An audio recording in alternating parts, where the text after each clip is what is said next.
ಗೆಳೆಯರೇ ನಮಸ್ಕಾರ. ಹೇಗಿದ್ದೀರಿ ಎಲ್ಲರೂ?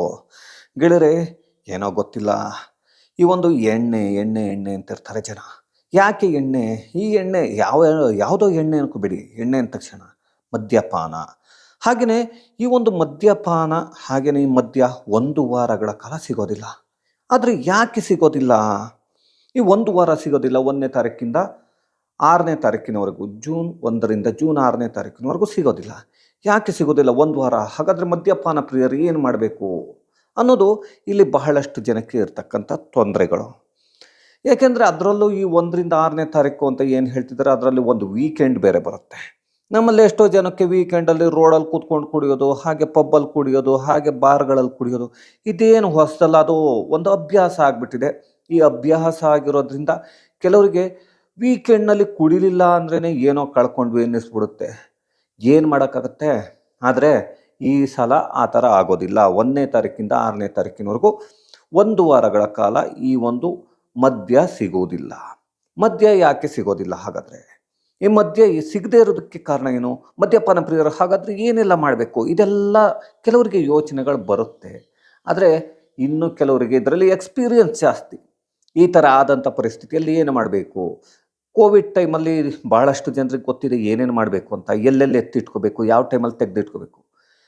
ಕೆಲವರು ಸಾಲ ಮಾಡಿ ಆದರೂ ಏನು 1ನೇ ತಾರೀಕಿಂದ ಕ್ಲೋಸ್ ಆಗೋದಾದರೆ ಅದಕ್ಕೆ ಮೊದಲೇ ಎಲ್ಲವನ್ನು ತೆಗೆದುಕೊಂಡೋಗಿ ಸ್ಟಾಕನ್ನು ಇಟ್ಕೊಳ್ತಾರೆ. ಇನ್ನು ಕೆಲವರು ಮನೆಗೆ ತೊಗೊಂಡೋದ್ರೆ ಏನೋ ನನ್ನ ಹೆಂಡತಿ ಬೈತಾರೆ, ಇಲ್ಲ ಮಕ್ಕಳು ಬೈತಾರೆ ಅನ್ನೋ ಹಾಗಿದ್ರೆ ಅವರು ಎಲ್ಲೋ ಫ್ರೆಂಡ್ ಮನೆಯಲ್ಲೋ ಇನ್ನೊಬ್ಬರ ಮನೆಯಲ್ಲೋ ಇಟ್ಬಿಟ್ಟು ತೊಗೊಂಡು ಕುಡ್ಕೊಳ್ತಾರೆ.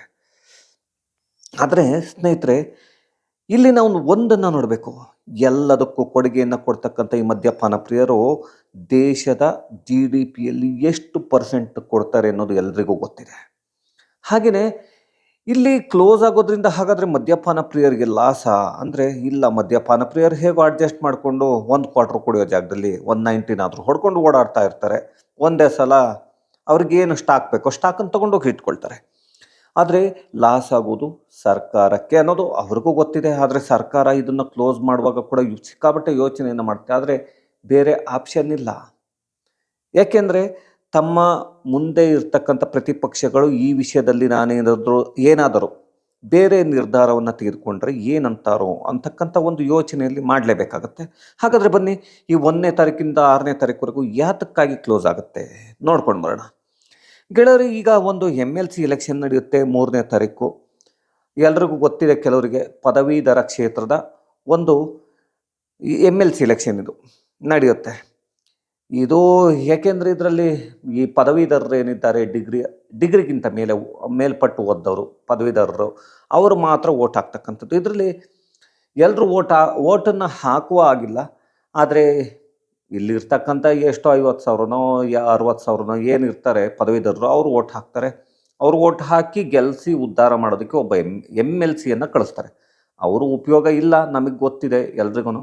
ಆದರೂ ಅದಕ್ಕೊಂದು ಎಲೆಕ್ಷನ್ ನಡೆಯುತ್ತೆ. ಅದಕ್ಕೂ ಕೆಲವೊಂದು ರೂಲ್ಸ್ ರೆಗ್ಯುಲೇಷನ್ಸ್ ಇದೆ. ಹಾಗಾಗಿ ಅದು 3ನೇ ತಾರೀಕು ನಡೆಯುತ್ತೆ.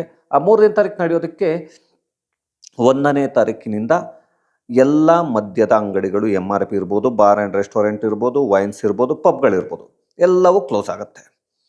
ಹಾಗೆಯೇ ಇನ್ನು ಈ ಒಂದು MLC ಎಲೆಕ್ಷನ್ನಿಗೆ ಬೇಕಾಗಿಲ್ಲ ಅನ್ನೋದು ಬಾರ್ ಆ್ಯಂಡ್ ರೆಸ್ಟೋರೆಂಟ್ ಮಾಲೀಕರ ಸಂಘದ ಅಧ್ಯಕ್ಷರಾಗಿರ್ತಕ್ಕಂಥ ಏನು ನಾಯ್ಡು ಅವರಿದ್ದಾರೆ, ಅವರು ಹೇಳಿರುವಂಥದ್ದು ಅದನ್ನೇ. ಇಲ್ಲ, ಇದು ಬೇಕಾಗಿಲ್ಲ. ಯಾಕೆಂದರೆ ಬೇರೆ ಎಲೆಕ್ಷನ್ನಿಗೆ ಓಕೆ, ಜನರಲ್ ಬಾಡಿ ಎಲೆಕ್ಷನ್ಗೆ. ಬಟ್ ಈ MLC ಎಲೆಕ್ಷನ್ನಲ್ಲಿ ವೋಟ್ ಹಾಕೋರ ಸಂಖ್ಯೆನೇ ತುಂಬ ಕಡಿಮೆ ಇದೆ. ಯಾಕೆಂದರೆ ನಾವು ನೋಡಿದ್ದೇವೆ ಶಿಕ್ಷಕರ ಕ್ಷೇತ್ರದಲ್ಲಿ ಏನೋ ಅದೊಂದು ಎಲೆಕ್ಷನ್ ನಡೆಯುತ್ತೆ MLCದು. ಅದರಲ್ಲಿ 15,000 16,000 ಜನ ಇರ್ತಾರೆ. ಇನ್ನು ಇದರಲ್ಲೂ ಅಷ್ಟೇ ಬಹಳಷ್ಟು ಇರಲ್ಲ. ಯಾಕೆಂದರೆ ಅದರಲ್ಲಿ ನೋಂದಾಯಿಸ್ಕೊಂಡಿರ್ಬೇಕು, ಎಲ್ಲ ಆಗಿರಬೇಕು. ಆಗಿದ್ದರೂ ಕೂಡ ಸಿಗೋದು ಬೆರಳಿಕೆ ಅಷ್ಟೇ. ಆದರೂ ಕೂಡ ಅದಕ್ಕೊಂದು ಎಲೆಕ್ಷನ್ ಇದೆ. ಅದಾದ ಮೇಲೆ ಇನ್ನು ಗೊತ್ತೇ ಇದೆ 4ನೇ ತಾರೀಕು ಏನು ಲೋಕಸಭಾ ಚುನಾವಣೆಯ ಒಂದು ರಿಸಲ್ಟ್ ಬರುವಂಥ ದಿನ. ಆ ರಿಸಲ್ಟ್ ಬರುವಂತಹ ದಿನ ಕೂಡ ಕ್ಲೋಸ್ ಆಗಿರಬೇಕಾಗತ್ತೆ. ಇದಾದ ಮೇಲೆ ಮತ್ತೆ ನಿಮಗೆ ಸಿಗುವಂಥದ್ದು ಮತ್ತೆ 4ನೇ ತಾರೀಕು ಆದಮೇಲೆ ಮತ್ತೆ 5ನೇ ತಾರೀಕು, ಹಾಗೆ 6ನೇ ತಾರೀಕು ಈ ಒಂದು MLC ಎಲೆಕ್ಷನ್ ಏನು ನಡೆದಿರುತ್ತೆ, ಇದರ ಒಂದು ಕೌಂಟಿಂಗ್ ಕೂಡ ಇರುತ್ತೆ. ಕೌಂಟಿಂಗ್ ಇರೋದ್ರಿಂದ ಆ ಒಂದು 5, 6ನೇ ತಾರೀಕು ಮತ್ತೆ ರಜೆ ಇರುತ್ತೆ. ಹಾಗಾಗಿ ಒಂದು ವಾರ ಇರೋದಿಲ್ಲ. ತಮಗೆ ಏನೇನು ಬೇಕೋ ಮದ್ಯಪಾನ ಪ್ರಿಯರು ನಿಮಗೆ ಆ ವ್ಯವಸ್ಥೆಯನ್ನು ನೀವು ಮಾಡಿಕೊಳ್ಳಿ. ಹಾಗಾಗಿ ನಾವು ನೋಡಬೇಕಾಗುತ್ತೆ, ಹಾಗಾದರೆ ಮದ್ಯಪಾನ ಪ್ರಿಯರು ಹೇಗೆ ಸರ್, ಏನಕ್ಕೆ ಏನು ಕುಡಿದೇ ಇರೋದೇ ಇಲ್ವಾ ಅಂತ ಭಾಳಷ್ಟು ಜನರು ಕ್ವಶನ್ನ ಕೇಳ್ತಾರೆ. ಕುಡಿದೇ ಇರಲ್ಲ ಅಂತಲ್ಲ, ಭಾಳಷ್ಟು ಜನ ಕುಡಿದೇ ಇರ್ತಾರೆ. ಕೆಲವೊಂದು ದಿನಗಳು ಅಡ್ಜಸ್ಟ್ ಮಾಡ್ಕೊಳ್ತೀವಿ ಅಂತಾರೆ. ಕೆಲವರು ತುಂಬ ರೇರಾಗಿ ತಿಂಗಳಿಗೋ 15 ದಿವಸಕ್ಕೂ ಕುಡಿಯೋರು, ಅವ್ರು ಅದ್ರ ಬಗ್ಗೆ ತಲೆ ಕೆಡಿಸ್ಕೊಳ್ಳಲ್ಲ. ಆದರೆ ಇನ್ನೂ ಒಂದು ಕ್ಯಾಟಗರಿ ಇದೆ ರೀ. ಅದೇ ಯಾವುದು ಅಂದರೆ ಈ ಪಬ್ಗೆ ಹೋಗಿ ಕುಡ್ಕೊಂಡು ನಾನು ಕೂತ್ಕೊಡ್ತೀನಿ ಅನ್ನೋರು. ಅವ್ರಿಗೆ ಮಧ್ಯದಲ್ಲಿ ಹಬ್ಬ ಬಂದುಬಿಟ್ರೆ ವೀಕೆಂಡಲ್ಲಿ ಆ ಹಬ್ಬಕ್ಕೆ ಊರಿಗೆ ಹೋದ್ರೇ ಅಲ್ಲಿಂದ ಬಂದು ಮಾತಾಡ್ತಾ ಇರ್ತಾರೆ. ಅಯ್ಯೋ ನಾನು ಕುಡ್ದೇ ಇಲ್ಲ, ನನಗೇನೋ ಆಗೋಗ್ಬಿಟ್ಟಿದೆ ಕಣೋ, ನಾನು ಹೋಗೇ ಬಿಡ್ತೀನೇನೋ ಅನ್ನೋ ಲೆಕ್ಕಾಚಾರಕ್ಕೆ ಬಂದುಬಿಟ್ಟಿರ್ತಾರೆ. ಅಂದರೆ ಅವ್ರಿಗೆ ಹೇಗಾಗ್ಬಿಟ್ಟಿದೆ ಅಂದರೆ ವಾರಕ್ಕೊಂದ್ಸಲ ಕುಡ್ದಿಲ್ಲ ಅಂದರೆ ವೀಕೆಂಡಲ್ಲಿ 2 ದಿವಸ, ಈ ಸ್ಯಾಟರ್ಡೆ ಇರ್ಬೋದು, ಸಂಡೇ ಇರ್ಬೋದು, ಇಲ್ಲ ಫ್ರೈಡೇ ಇರ್ಬೋದು, ಸ್ಯಾಟರ್ಡೆ ಇರ್ಬೋದು, ಈ 2 ದಿವಸ ಪಾರ್ಟಿನ ಮಾಡಲಿಲ್ಲ ಪಬ್ಬಲ್ಲಿ ಹೋಗಿ ಅಂದರೆ ಅವ್ರಿಗೆ ಏನೋ ಕಳ್ಕೊಂಡೇ ಬಿಟ್ಟಿದ್ದೀನಿ, ನನಗೆ ಜೀವನದಲ್ಲಿ ಏನು ಇಲ್ವೇನೋ ಅನ್ನೋ ರೀತಿಯಲ್ಲಿ ಯೋಚನೆ ಸ್ಟಾರ್ಟ್ ಆಗಿಬಿಟ್ಟಿರುತ್ತೆ, ಶುರುವಾಗಿರುತ್ತೆ. ಈ ರೀತಿಯಾದಂಥ ಯೋಚನೆ ಮಾಡುವವರು ಇವರು ಯಾವ ರೀತಿಯಾದಂಥ ವ್ಯವಸ್ಥೆಯನ್ನು ಮಾಡ್ಕೊಳ್ತಾರೋ ನನಗೆ ಗೊತ್ತಿಲ್ಲ. ಯಾಕೆಂದರೆ ನಾನು ಈಗ ಕಳೆದ ತಿಂಗಳಲ್ಲಿ ಒಂದು ದಿವಸ ನೋಡ್ತಾ ಇದ್ದೆ, ಈ ಎಲೆಕ್ಷನ್ ಟೈಮಲ್ಲಿ. ಎಲೆಕ್ಷನ್ ನಡೆದಾಗ ನಮ್ಮ ಕರ್ನಾಟಕದಲ್ಲಿ ಲೋಕಸಭಾ ಎಲೆಕ್ಷನ್ ನಡೆಯುತ್ತೆ. ಆ ಸಮಯದಲ್ಲಿ ನಾನು ಕೋರಮಂಗಲದಲ್ಲಿ ಅಡ್ಡಾಡ್ತಾ ಇದ್ದಾಗ ಯಾರೋ ಕೋರಮಂಗಲಕ್ಕೆ ಬಂದರು. ಬಹಳಷ್ಟು ಜನ ಬರ್ತಾ ಇದ್ದಾರೆ, ಆಟೋದಲ್ಲಿ ಬಂದಿಳಿತಾರೆ, ಕ್ಯಾಬಲ್ಲಿ ಬಂದಿಳಿತಾ ಇದ್ದಾರೆ. ಇವ್ರು ಏನಕ್ಕೆ ಬರ್ತಿದ್ದಾರೆ ಗೊತ್ತಾಗಿಲ್ಲ ನನಗೆ. ಆ ಒಂದು ರೋಡ್ ಇರೋದೆಲ್ಲ ಬರೀ ಪಬ್ಗಳು. ಬರ್ತಾರೆ, ಒಂದು ಪಬ್ಬನ್ನು ನೋಡ್ತಾರೆ, ಕ್ಲೋಸ್ ಆಗಿದೆ. ಮುಂದೆ ಹೋಗ್ತಾರೆ, ಇನ್ನೊಂದು ಪಬ್ಬನ್ನು ನೋಡ್ತಾರೆ, ಅದು ಕ್ಲೋಸ್ ಆಗಿದೆ. ಆಮೇಲೆ ಕೇಳ್ತಾರೆ, ಕ್ಯಾಬ್ ಕ್ಯೂ ಕ್ಲೋಸ್ ಹುವಾ? ನೋಡಿ ಹೇಗಿದೆ ಪರಿಸ್ಥಿತಿ ಅಂದರೆ, ಯಾಕೆ ಕ್ಲೋಸ್ ಆಗಿದೆ ಅಂತ ಕೇಳ್ತಿದ್ದಾರೆ. ಅಂದರೆ ಅವರಿಗೆ ಎಲೆಕ್ಷನ್ ನಡೀತಿದೆ ಕರ್ನಾಟಕದಲ್ಲಿ, ಲೋಕಸಭಾ ಎಲೆಕ್ಷನ್ ಅನ್ನೋ ಕಾಮನ್ ಸೆನ್ಸ್ ಕೂಡ ಇಲ್ಲದೆ ಇರೋವಂಥವ್ರು ಇದ್ದಾರೆ ಬಹಳಷ್ಟು ಜನ. ಆ ಕಾಮನ್ ಸೆನ್ಸ್ ಇಲ್ಲದೆ ಇರೋರು ರೋಡಲ್ಲಿ ಕೂತ್ಕೊಂಡು ಕುಡಿತಾರೆ.